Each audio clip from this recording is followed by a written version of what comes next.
Well, Coach, what's it been like here since you started? It's been great. I love San Antonio. Always recruited San Antonio. Got a chance to come back to my home state. Great coaches, great energy. Haven't lost a game yet, so it's all good. Yeah. What do you want to get out of the spring specifically?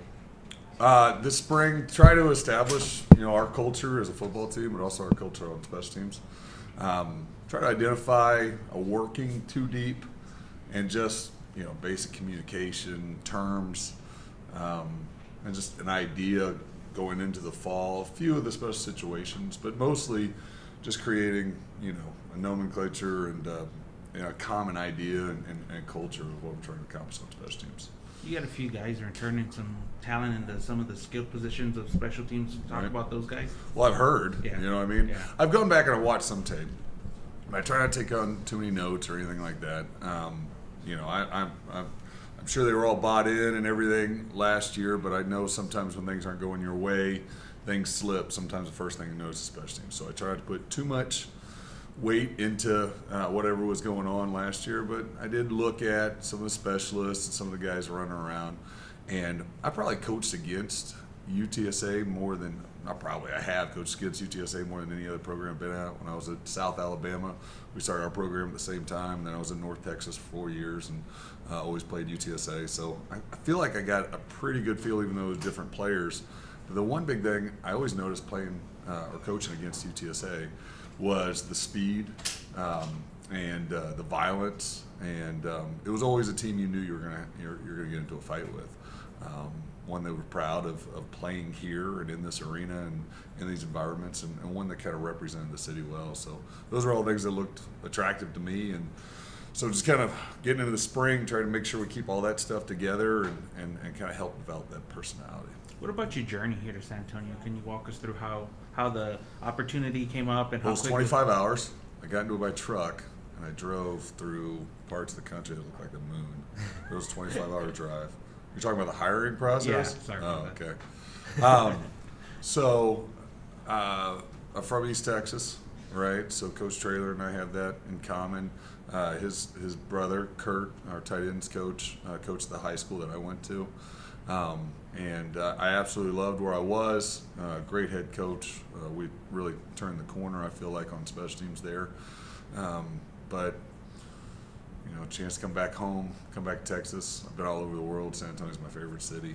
A chance to live here and to be close to my family, and then also to be a part, of San Antonio. It was just too much to pass up. So when Coach mentioned it, my first reaction was like, things are going so well here. But then the more you think about it, and then when you come down and you get to know the staff and you think about all the opportunities that this place has, and then the new facilities that are coming, it was just too much to pass up. How valuable is your experience in this role, especially when you have a first-time collegiate head coach here that you're working for? Yeah, I think anytime you go into a new job, I think this is my 8th job, so unfortunately I've had some practice at this. But I think you want to go in with a few things that you're willing to fall on your sword, on. A couple of things that you just learned up through the hard way. And I wanted to knock out as many of those things in the interview process as possible.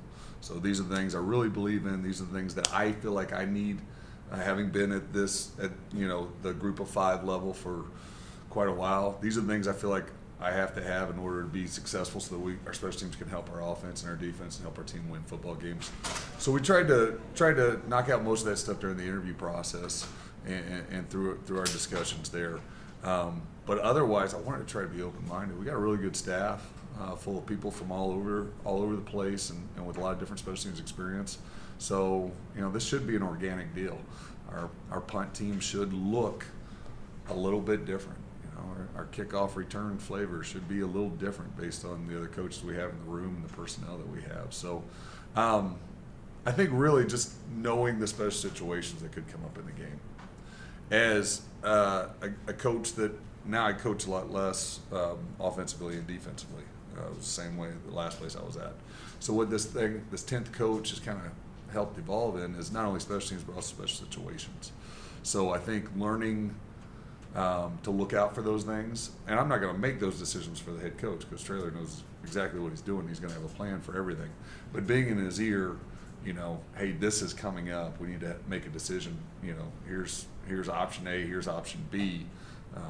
And using those things, I think that's past experience kind of helps you out with those situations. How does this program value special teams in terms of putting prominent offensive or defensive guys in those roles? That's one of those things that you have to talk about in the interview process. And so the best players are going to play. When you look at it, special teams, the number of plays don't really equal a third of the game. It's actually much less than that. It's somewhere, depending on where you're at and how well your offense is doing, you're anywhere between 16 to 18% of the total plays. But the impact on yards, I'm getting really like super special teams nerd stats right here. It's good. Yeah. Oh, no, it's really good. And so, but you're almost 50% of the total yards changed. So when you think about that, 40-something% of the yards exchanged on roughly 17 to 18% of the total plays in the game, it's a huge impact. Why wouldn't you put your best players on special teams? It's only for a few plays, but the impact is extraordinary. And those are the plays that make or break a game. And so when you break it all down and you look at statistics and the analytics and things like that, you begin to realize, wow, we're actually a lot better off putting our best players on these different special teams units.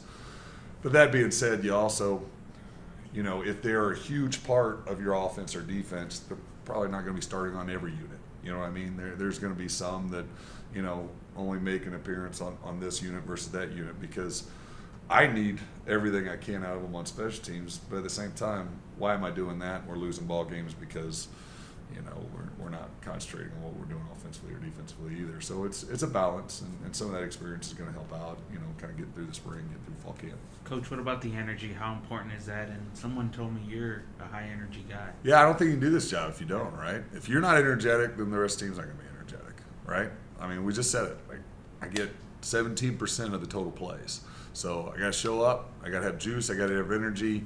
I mean, nobody grew up, wanting to be the backside tackle on kickoff return or, the right guard on punt. Well, they get out there and they have some fun, and their coach is enthused about it. And number one, like, we're good at it. If we wind up being good at it, then the guys are going to show a lot more energy on the field, and it's more fun to do. So if it's going to be done, it's going to be done right. It's going to be done with enthusiasm, and it'll be more fun in the process. I read in your bio you're the grandson of a former Heisman Trophy winner at A&M? Right, yeah. How has that sort of helped your connection to Texas football over the years? Right. What has that meant to you? Yeah, there you go. Yeah, say your grandfather's name. But he was an athletic director as well. So he was a coach for a long time and was an athletic director. And so I grew up in locker rooms. I grew up in, being around every spring break. I was at spring camp. Every end of my summers were always spent, handing out jock straps in the equipment room and taking notes and watching players go head to head and battle it out. My youngest brother is a coach at Colorado State, so come from a family of football guys, and getting a chance to be around really, really good coaches, but then also what it takes to not only get in the business but actually stay in the business. I think that social aspect of the coaching fraternity dynamic helps, just paying attention. Being in the same room when my grandfather hired coaches or fired coaches was kind of an inside look that a lot of young coaches don't get a chance to see. Cool. All right, Coach. Thank you Appreciate very it. much. Very nice to meet you. Boom.